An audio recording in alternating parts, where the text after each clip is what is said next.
आफ्नो भविष्य लेख्ने जिम्मा नेपाली जनताको हातमा छुट्याइदिएका छौँ। आफ्नो भविष्य आफैले लेख्ने हो। यिनलाई प्रतिपक्ष पनि नराख्ने हो। किन राख्ने प्रतिपक्षमा? केका लागि राख्ने? कहिले बालबालिकाहरूको टाउको र छातीमा ताकी ताकी गोली हान्नका लागि राख्ने यिनीहरूलाई? नमस्कार साथीहरू, यो भिडियो चाहिँ एकदमै स्पेशल छ। त्यही भएर जो साथीहरूले आफ्नो देशलाई, आफ्नो मातृभूमिलाई माया गर्नुहुन्छ नि, त्यो साथीहरूले चाहिँ यो भिडियोलाई सक्दोभन्दा सक्दो सेयर गरेर सपोर्ट दिनु होला है। अब आउने फागुन 21 को चुनावपछि नेपाली जनताले आफ्नो भविष्य आफै लेख्नेछन्। किनभने 30-35 वर्षदेखि देश लुटेर खान पल्केका कांग्रेस एमाले जस्ता भ्रष्ट पार्टीहरूलाई नेपाली जनताले सम्मानका साथ विदाई गर्ने भएका छन्।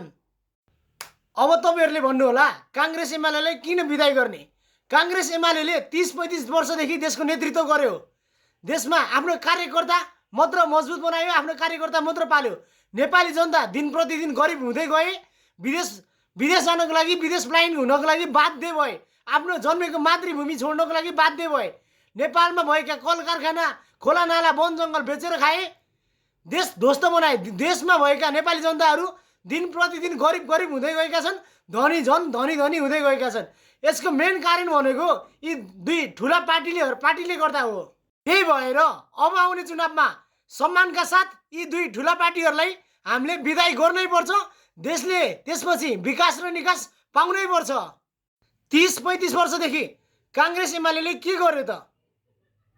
गर्यो, धेरै कुरा गर्यो, तर के गर्यो भन्दा आफ्नो कार्यकर्ताहरू पाल्यो, गाउँमा आफ्नो जरा गाड्न सफल भयो। देश र नेपाली जनताको लागि भन्दा पनि आफ्नो कार्यकर्ताको लागि बनेका यी पार्टीहरू जस्तो लाग्छ मलाई। नेपाली जनताको लागि केही गरेन। म यति भन्छु तपाईहरुलाई, अब आउने चुनावमा पनि यी दुई ठुला पार्टीहरूलाई भोट हाल्यो भने यिनीहरूले देश बनाउँदैनन्, तपाईहरुका छोरा नातिको बलिदान लिन्छन्। तपाईहरु याद राख्नु होला। तपाईहरु आफ्नो मनलाई, आफ्नो भावी सन्तानहरूलाई सोचेर मात्र भोट हाल्नु होला है। जय देश। साच्चीकै देशलाई माया गर्ने साथीहरूले चाहिँ यो भिडियोलाई सक्दोभन्दा सक्दो सेयर गरेर सपोर्ट दिनु होला है।